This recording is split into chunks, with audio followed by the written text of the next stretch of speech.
Բարև ձեզ։ Մենք Շիրակի պետական համալսարանի հիմնական դպրոցի 8-րդ դասարանի աշակերտներն ենք, ովքեր մեծ ոգևորությամբ ընդունեցին աշխարհացույց հարթակի սմարթ էկրաններ աշխարհացույցի դպրոցներին ծրագիրը։ Սմարթ գրատախտակն ունենալն այնքան երազելի ցանկություն էր, որ մենք անմիջապես արձագանքեցինք նրան։ Հետաքրքիր էր թեմայի ընտրությունը։ Երկար քննարկումներից հետո մենք որոշեցինք քարտեզագրել նշանավոր շիրակցի նկարիչ Մինաս Ավետիսյանի ուղին։ Այս պատասխանատու գործի համար մենք կազմեցինք ժամանակացույց և հստակեցրինք մեր դերերը նախագծում՝ աշակերտ օպերատոր, աշակերտ հետազոտող, աշակերտ հարցաստեղծ, աշակերտ սցենարիստ և այլն։ Բարև ձեզ, ես Գառնիկն եմ և հիմա կներկայացնեմ մեր նախագծի նպատակները։ Մեր նախագծի նպատակն էր ծանոթանալ և ուսումնասիրել Մինաս Ավետիսյանի կյանքը և գործունեությունը, նկարագրել նրա կտավները և որմնանկարները, ուսումնասիրելով նրան որպես գեղանկարիչ, որմնանկարիչ և բեմանկարիչ, վերլուծել նրա գեղանկարչության առանձնահատկությունները, համադրելով դրանք ժամանակի քաղաքական իրողությունների հետ, զարգացնել ՏՏ հմտություններ, ստեղծելով փիներ, դինամիկ սքրինշոթներ և ցուցադրություններ,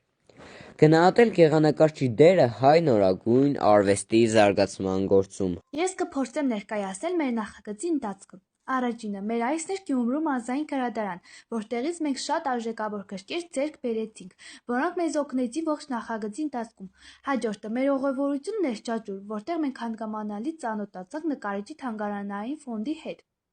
Այստեղ մեզ տեղեկացրին, որ ֆոնդից օգտվելու և տեսաձայնագրություններ կատարելու համար մեզ պետք էր ազգային պատկերասրահի թույլտվությունը։ Մենք դիմում խնդրանք ուղղեցինք ազգային պատկերասրահի տնօրենին, և մեկօրենք ստացանք երազելի թույլտվությունը։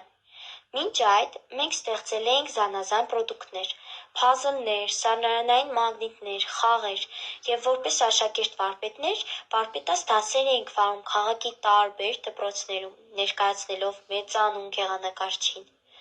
Այդ դասերի ընթացքում մենք հանձնարարում էինք հավաքել փազլները,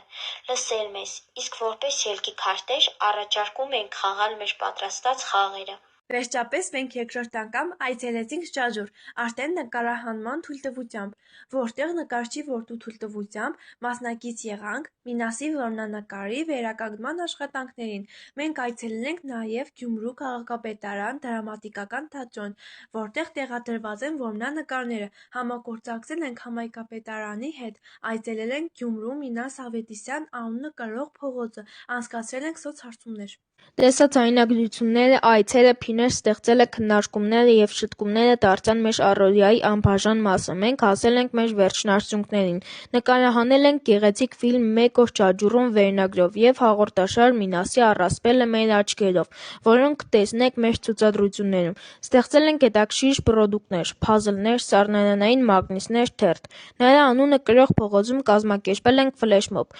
Համակողմանի ուսումնասիրել ենք անհատի կյանքը և քարտեզագրել ենք այն հարթակում։ Գյումրու վառի մարմնապատը հարստացել ենք նրա անունով։ Մենք սպասում ենք սմարթ գրատախտակին և հուսով ենք, որ մեր աշխատանքը ձեզ դուր կգա։ Սիրով, ՇՊՀ հիմնական դպրոցի նախագծային թիմ։